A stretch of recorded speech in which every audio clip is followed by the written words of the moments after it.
खबरों के एक्सप्रेसवे से आगे रुक करते हैं सियासी ढाबे का, जहां आज की सबसे दिलचस्प खबर मौजूद है। ऑपरेशन सिंदूर के बाद भारत का संदेश लेकर सत्ता पक्ष और विपक्ष के नेताओं की अगुवाई में दुनिया के 33 देशों का दौरा करके वापस लौट चुका है। इन सभी 51 सांसदों और 8 पूर्व राजनयिकों को प्रधानमंत्री मोदी ने डिनर पर बुलाया है। डेलीगेशन के ये नेता प्रधानमंत्री मोदी को दुनिया भर में मिले अपने तजुर्बे और प्रतिक्रिया के बारे में बताएंगे। 3 डेलीगेशन की अगुवाई वाली विपक्षी दलों के नेताओं की यहां पर बैठक है।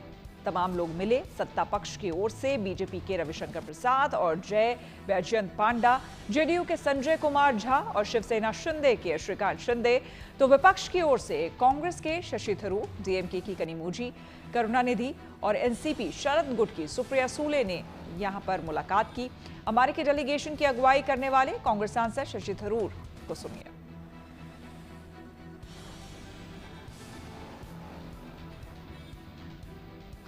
इन तस्वीरों में आप देख सकते हैं कि किस तरह से मुलाकात हो रही है। कनिमोझी यहाँ पर आपको नजर आ रही होंगी, सुप्रिया सूले यहाँ पर मौजूद हैं। तमाम वो नेता, वो डेलीगेशन जो कि विदेशों में गया था, और हरदीप पुरी को भी यहाँ पर आप देख सकते हैं, कांग्रेसी नेता। तो विपक्षी दल, तमाम विपक्षी दल और सहयोगी दल, तमाम लोग वो मौजूद थे। वो डेलीगेशन मौजूद था जो कि विदेशों में गया और ऑपरेशन सिंदूर के बारे में एक तरह से कच्चा चिट्ठा पाकिस्तान का खोला और भारत का पक्ष दुनिया के सामने रखा। आज उन्हीं नेताओं के साथ प्रधानमंत्री मोदी की उनके आवास पर डिनर हो रही है, बैठक हो रही है, मुलाकात एक तरीके से हो रही है। और जो प्रतिक्रियाएं इन नेताओं को विदेशों से मिली है, ये देखिए शशि थरूर बताते हुए, और शशि थरूर को हमने सुना भी किस तरह से बेबाकी से उन्होंने भारत का पक्ष रखा।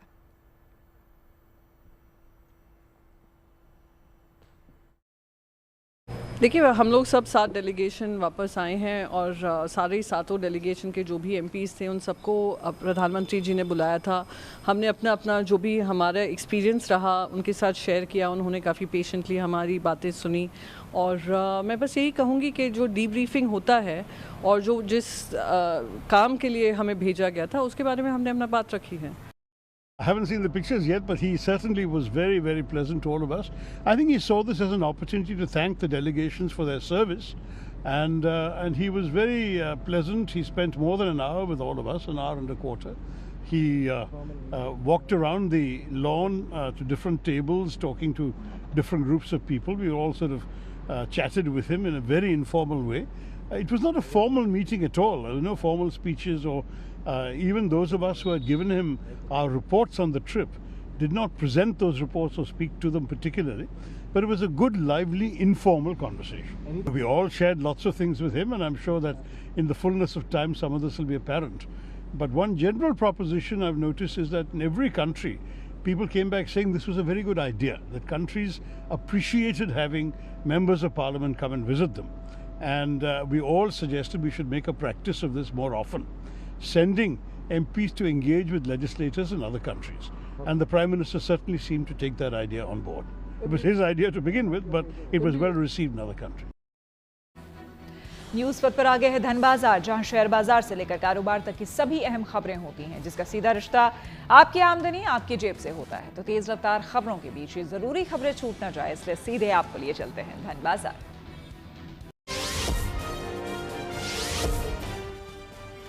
हफ्ते के दूसरे कारोबारी दिन शेयर बाजार सपाट बंद हुआ। सेंसेक्स 53 अंक नीचे 82,392 पर लुढ़क गया, तो वहीं निफ्टी 1 अंक ऊपर 25,104 पर पहुंच गया। कारोबार के दौरान आईटी सेक्टर में बढ़त देखने को मिली, तो बैंक निफ्टी लाल निशान पर बंद हुआ। सोने और चांदी की कीमतों में गिरावट दर्ज की गई। सोना प्रति 10 ग्राम 110 रुपए से लुढ़ककर 97,670 पर खिसक गया, तो वहीं चांदी में प्रति किलो 1,000 रुपए की कमजोरी देखने को मिली। इस तरह ये 1,07,100 रुपए पर लुढ़क गई।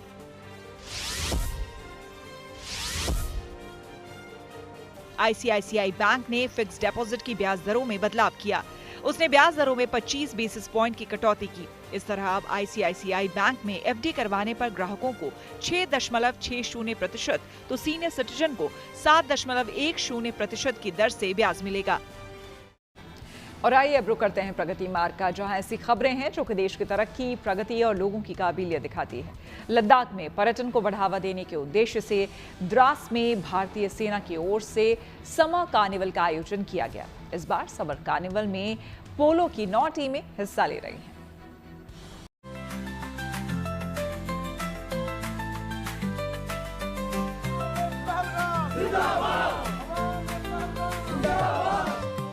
घाटी में फिर लौट रही पर्यटन की बहार।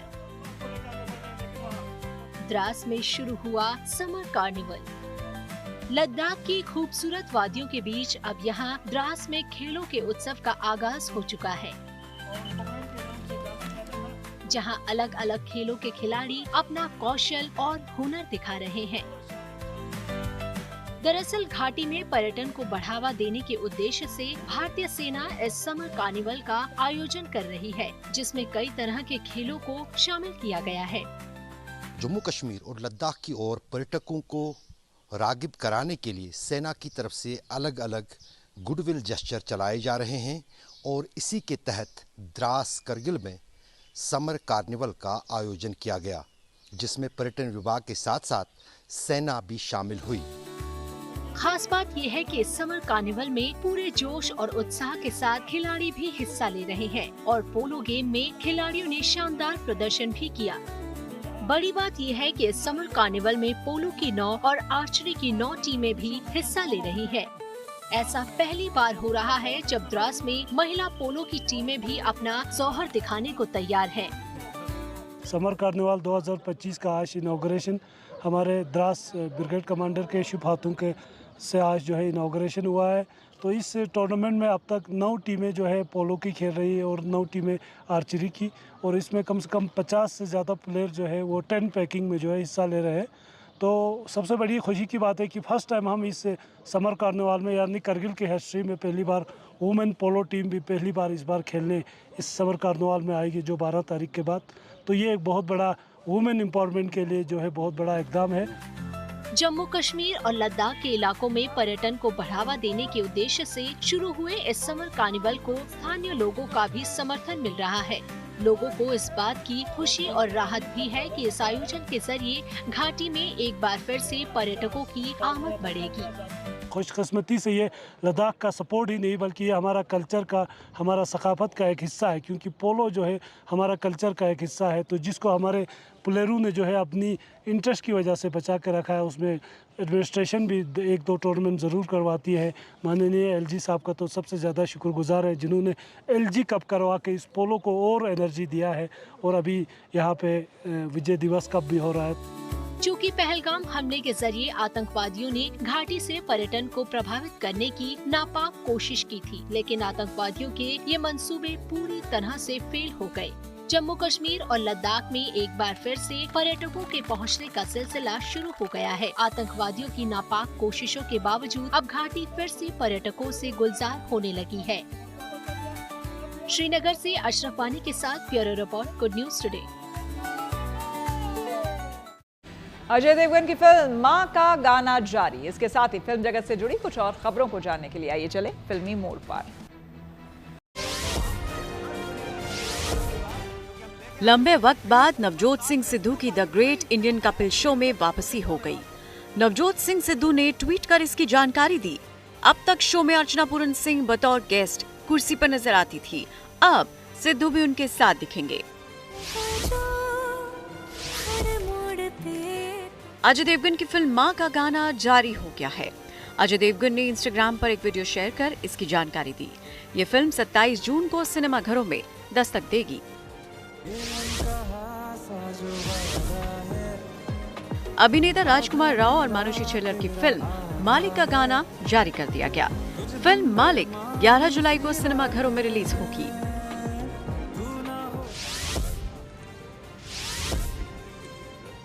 अनुपम खेर 70 साल की उम्र में भी कितने फिट हैं, इसका अंदाजा एक वीडियो देखकर लगाया जा सकता है। हाल ही में अनुपम खेर की कार जंगल में फंस गई थी, जिसके बाद उन्हें सेट पर पहुंचने के लिए सीढ़ी के सहारे दीवार पार करनी पड़ी।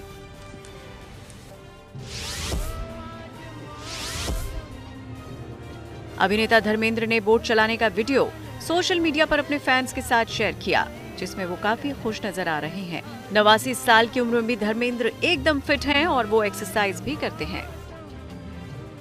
खबरों के एक्सप्रेसवे से आगे रुक करते हैं सियासी ढाबे का, जहां आज की सबसे दिलचस्प खबर मौजूद है। ऑपरेशन सिंदूर के बाद भारत का संदेश लेकर सत्ता पक्ष और विपक्ष के नेताओं की अगुवाई में दुनिया के 33 देशों का दौरा करके वापस लौट चुका है। इन सभी 51 सांसदों और 8 पूर्व राजनयिकों को प्रधानमंत्री मोदी ने डिनर पर बुलाया है। डेलीगेशन के ये नेता प्रधानमंत्री मोदी को दुनिया भर में मिले अपने तजुर्बे और प्रतिक्रिया के बारे में बताएंगे। 3 डेलीगेशन की अगुवाई वाली विपक्षी दलों के नेताओं की यहां पर बैठक है। तमाम लोग मिले। सत्ता पक्ष की ओर से बीजेपी के रविशंकर प्रसाद और जय वैजयंत पांडा, जेडीयू के संजय कुमार झा और शिवसेना शिंदे के श्रीकांत शिंदे, तो विपक्ष की ओर से कांग्रेस के शशि थरूर, डीएमके की कनिमोझी करुणानिधि और एनसीपी शरद गुट की सुप्रिया सूले ने यहां पर मुलाकात की। अमेरिकी डेलीगेशन की अगुवाई करने वाले कांग्रेस सांसद शशि थरूर को सुनिए।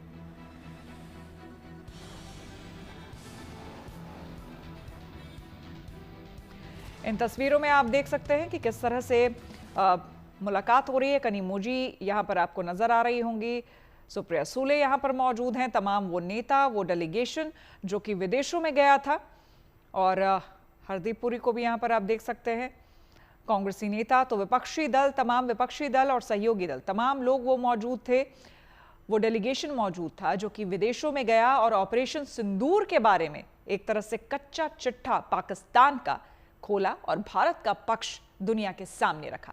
आज उन्हीं नेताओं के साथ प्रधानमंत्री मोदी की उनके आवास पर डिनर हो रही है, बैठक हो रही है, मुलाकात एक तरीके से हो रही है। और जो प्रतिक्रियाएं इन नेताओं को विदेशों से मिली है, ये देखिए शशि थरूर बताते हुए। और शशि थरूर को हमने सुना भी किस तरह से बेबाकी से उन्होंने भारत का पक्ष रखा।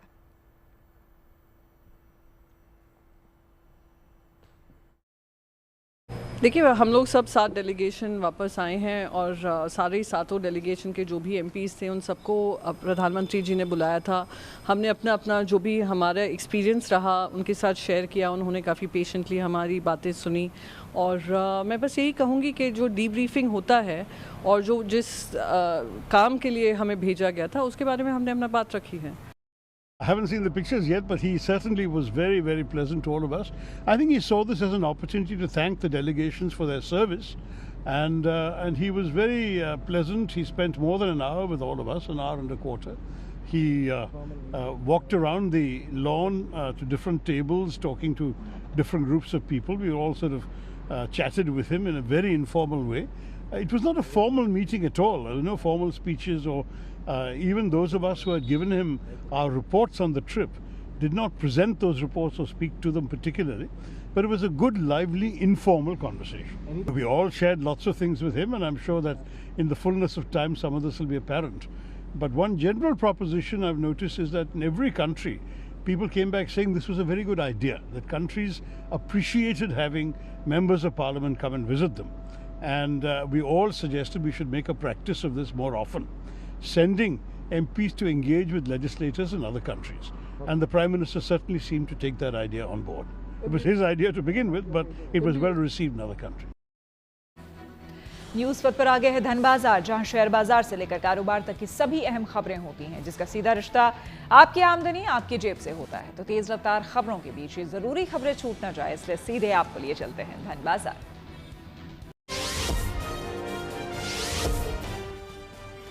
हफ्ते के दूसरे कारोबारी दिन शेयर बाजार सपाट बंद हुआ। सेंसेक्स 53 अंक नीचे 82,392 पर लुढ़क गया, तो वहीं निफ्टी 1 अंक ऊपर 25,104 पर पहुंच गया।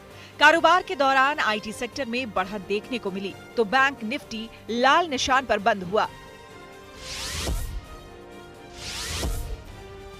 सोने और चांदी की कीमतों में गिरावट दर्ज की गई। सोना प्रति 10 ग्राम 110 रुपए से लुढ़ककर 97,670 पर खिसक गया, तो वहीं चांदी में प्रति किलो 1,000 रुपए की कमजोरी देखने को मिली। इस तरह ये 1,07,100 रुपए पर लुढ़क गई।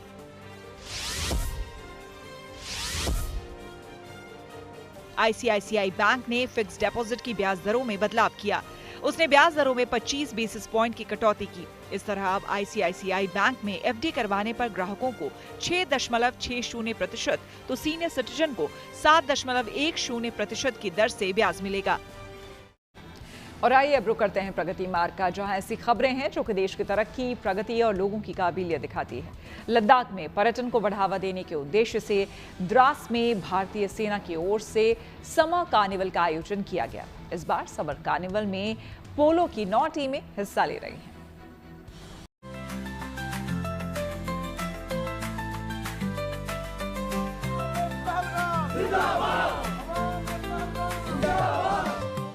घाटी में फिर लौट रही पर्यटन की बहार। द्रास में शुरू हुआ समर कार्निवल। लद्दाख की खूबसूरत वादियों के बीच अब यहाँ द्रास में खेलों के उत्सव का आगाज हो चुका है, जहाँ अलग अलग खेलों के खिलाड़ी अपना कौशल और हुनर दिखा रहे हैं। दरअसल घाटी में पर्यटन को बढ़ावा देने के उद्देश्य से भारतीय सेना इस समर कार्निवल का आयोजन कर रही है, जिसमें कई तरह के खेलों को शामिल किया गया है। जम्मू कश्मीर और लद्दाख की ओर पर्यटकों को रागिब कराने के लिए सेना की तरफ से अलग अलग गुडविल जेस्चर चलाए जा रहे हैं और इसी के तहत द्रास करगिल में समर कार्निवल का आयोजन किया गया, जिसमें पर्यटन विभाग के साथ साथ सेना भी शामिल हुई। खास बात यह है कि इस समर कार्निवल में पूरे जोश और उत्साह के साथ खिलाड़ी भी हिस्सा ले रहे हैं और पोलो गेम में खिलाड़ियों ने शानदार प्रदर्शन भी किया। बड़ी बात यह है कि इस समर कार्निवल में पोलो की 9 और आर्चरी की 9 टीमें भी हिस्सा ले रही हैं। ऐसा पहली बार हो रहा है जब द्रास में महिला पोलो की टीमें भी अपना जौहर दिखाने को तैयार हैं। समर कार्निवल 2025 का आज इनॉग्रेशन हमारे द्रास ब्रिगेड कमांडर के शुभ हाथों के से आज जो है इनॉग्रेशन हुआ है। तो इस टूर्नामेंट में अब तक 9 टीमें जो है पोलो की खेल रही है और 9 टीमें आर्चरी की, और इसमें कम से कम 50 से ज़्यादा प्लेयर जो है वो 10 पैकिंग में जो है हिस्सा ले रहे हैं। तो सबसे बड़ी खुशी की बात है कि फर्स्ट टाइम हम इस समर कार्निवल में, यानी करगिल की हिस्ट्री में पहली बार वुमेन पोलो टीम भी पहली बार इस बार खेलने इस समर कार्निवल में आएगी, जो 12 तारीख के बाद। तो ये एक बहुत बड़ा वुमेन एम्पावरमेंट के लिए जो है बहुत बड़ा इकदाम है। जम्मू कश्मीर और लद्दाख के इलाकों में पर्यटन को बढ़ावा देने के उद्देश्य से शुरू हुए इस समर कार्निवल को स्थानीय लोगों का भी समर्थन मिल रहा है। लोगों को इस बात की खुशी और राहत भी है कि इस आयोजन के जरिए घाटी में एक बार फिर से पर्यटकों की आमद बढ़ेगी। खुशकिस्मती से ये लद्दाख का सपोर्ट ही नहीं बल्कि ये हमारा कल्चर का, हमारा सकाफत का एक हिस्सा है, क्योंकि पोलो जो है हमारा कल्चर का एक हिस्सा है। तो जिसको हमारे प्लेयरों ने जो है अपनी इंटरेस्ट की वजह से बचा के रखा है, उसमें एडमिनिस्ट्रेशन भी 1-2 टूर्नामेंट ज़रूर करवाती है। माननीय LG साहब का तो सबसे ज़्यादा शुक्रगुजार है, जिन्होंने LG कप करवा के इस पोलो को और एनर्जी दिया है। और अभी यहाँ पे विजय दिवस कप भी हो रहा है। चूँकि पहलगाम हमले के जरिए आतंकवादियों ने घाटी से पर्यटन को प्रभावित करने की नापाक कोशिश की थी, लेकिन आतंकवादियों के ये मंसूबे पूरी तरह से फेल हो गए। जम्मू कश्मीर और लद्दाख में एक बार फिर से पर्यटकों के पहुंचने का सिलसिला शुरू हो गया है। आतंकवादियों की नापाक कोशिशों के बावजूद अब घाटी फिर से पर्यटकों से गुलजार होने लगी है। श्रीनगर से अशरफ वानी के साथ bureau report, Good News today. अब सोशल अड्डा का रुख करते हैं, जहां आज बात होगी ब्रेकफास्ट यानी कि नाश्ते की। जी हाँ, देश के अलग अलग शहरों में नाश्ते के नाम पर एक से बढ़कर एक स्वादिष्ट चीजें मिलती हैं। इनमें से कई फूड तो ऐसे हैं जो कि भारत की पहचान बन गए हैं। खाने पीने की चीजों को रेटिंग देने वाली संस्था टेस्ट एटलस ने हाल ही में दुनिया के सबसे लजीज ब्रेकफास्ट को लेकर एक सर्वे किया है। टेस्ट एटलस ने इस सर्वे के बाद दुनिया के 50 सर्वश्रेष्ठ ब्रेकफास्ट की लिस्ट तैयार की है। दुनिया के टॉप 50 यानी कि टॉप 50 ब्रेकफास्ट में भारत के भी 3 व्यंजनों को शामिल किया गया है। इस लिस्ट में महाराष्ट्र की लोकप्रिय डिश मिसल पाव 18वें नंबर पर है और यूपी पंजाब के पराठा को 23वां स्थान मिला है। वहीं टॉप 50 ब्रेकफास्ट में खासतौर पर दिल्ली में पसंद किए जाने वाले छोले भटूरे को 32वीं रैंक मिली है। टेस्ट एटलस पर मिसल पाव के स्वाद के बारे में लिखा गया है कि ये चटपटा होता है और इसका बेस क्रंची यानी कि कुरकुरा होता है। लिस्ट में शामिल पराठा और छोले भटूरे पारंपरिक नॉर्थ इंडियन फूड है। हालांकि ये पूरे देश में पसंद किए जाते हैं। इन भारतीय व्यंजनों का दुनिया की टॉप ब्रेकफास्ट लिस्ट में शामिल होना न केवल भारतीय स्वाद की जीत है, बल्कि हमारी संस्कृति, धरोहर की भी जीत है। जाहिर है, खाने पीने के मसले पर भारतीय व्यंजन न सिर्फ स्वादिष्ट होते हैं, बल्कि इसमें भावनाएं भी जुड़ी होती हैं। यही वजह है कि घर में माँ के हाथों का स्वाद पसंद आता है, तो बाजार में कुछ दुकानें अपने स्वाद की वजह से मशहूर हो जाती हैं। दुनिया के सबसे अच्छे ब्रेकफास्ट की लिस्ट में भारत की 3 चीजों को शामिल किए जाने पर हमने वाराणसी में कुछ लोगों से बात की और उनकी राय जानी। एटलस के सर्वे में भारत के 3 ऐसे ब्रेकफास्ट हैं, मिसेल, पराठे और छोले भटूरे, उनको जगह मिली है। भारत का डंका बज रहा है। आपको क्या लगता है, क्या कहना है? पराठे से बेहतर तो कुछ है नहीं, और इंडियन में खासकर पंजाबियों में पराठा और छोले भटूरा मस्ट है। उसके अलावा उनकी मॉर्निंग नहीं होती है। हम भी पंजाबी हैं, शायद हम लोग के साथ यही है कि हम पराठे के बिना तो नहीं है। इसको तो अब टॉप 50 में जगह मिली है दुनिया के। ये होनी चाहिए, होनी भी चाहिए पराठे और उसके दोनों के लिए। सर देखिए, जो पराठा है, मैं बिलोंग हूँ पंजाबी से, तो पराठा जो है एक पूरा फुल मील है। अगर उसको खाने के बाद जो है आपको 4-5 घंटे कोई दिक्कत नहीं है, आप अपना काम बाहर भी कुछ भी कर सकते हैं। मेरे हिसाब से प्रायोरिटी जो है मैं पराठे को दूँ। बहुत खुशी की बात है कि हमारे मंजिल बाहर भी लोग बहुत खाते हैं, बहुत शौकीन तरीके से खाते हैं और दुनिया में इसका नाम है और खुशी की बात है। हमें इंडियन प्राउड होना चाहिए कि इतना बढ़िया जो है ये व्यंजन हमारा जो है आगे आया है। निश्चित रूप से गर्व की बात है। यहाँ भी कुछ लोग हैं। आपका क्या नाम है? मेरा नाम आरव है एंड अगर इस लिस्ट की बात करी जाए then Indian cuisine being the most favourable cuisine and बिल्कुल वेल डिजर्व्ड एक ये चीज़ें हैं। And personally paratha I mean is a very big part of my life. मैं 2 दिन से यहाँ वाराणसी में हूँ एंड 2 दिन से मेरी हर सुबह की शुरुआत कम से कम 2 से 3 आलू के पराठों से होती है विद आम का अचार। सो आई बिलीव इतनी अच्छी चीज़ हुई है सोया। ये तो दुनिया में डंका बज रहा है पराठे का। जी बिल्कुल बिल्कुल बजना ही चाहिए, इतनी फ्लेवरफुल कुजीन है हमारी। ये तो हम लोग का इंडियन फूड ही है और बहुत अच्छा है पराठे, और बचपन से खाते चले आ रहे हैं चीज जो है, और इसमें टॉप 50 में तो होने ही चाहिए। आपका क्या नाम है सर? मुझे भी लगता है पराठे और छोले भटूरे जगह होनी ही चाहिए थी टॉप 50 में, क्योंकि एक तो बनाना आसान है।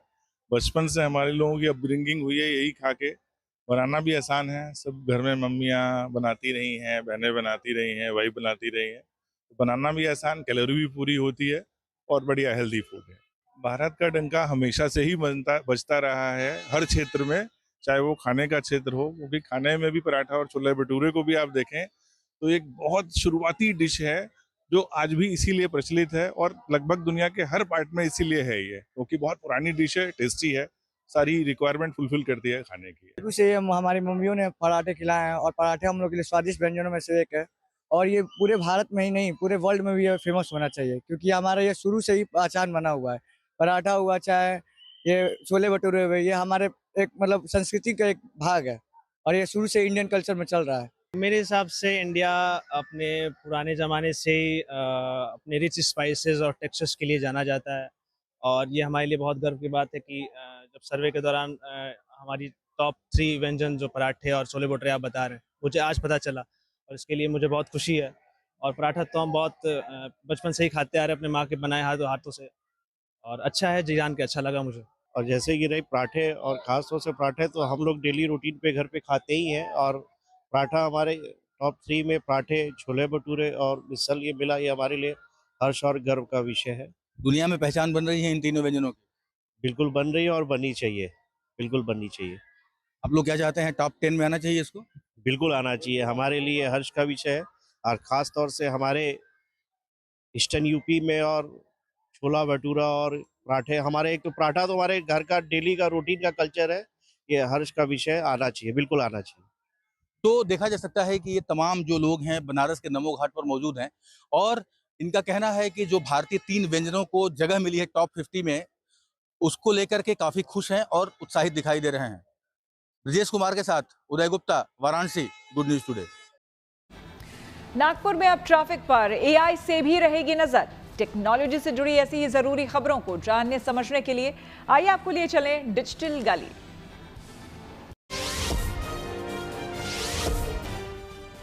मोटोरोला ने अपने यूजर्स को एक और तोहफा दिया है। दरअसल कंपनी ने मोटो एज सीरीज के 2 नए स्मार्टफोन लॉन्च कर दिए हैं।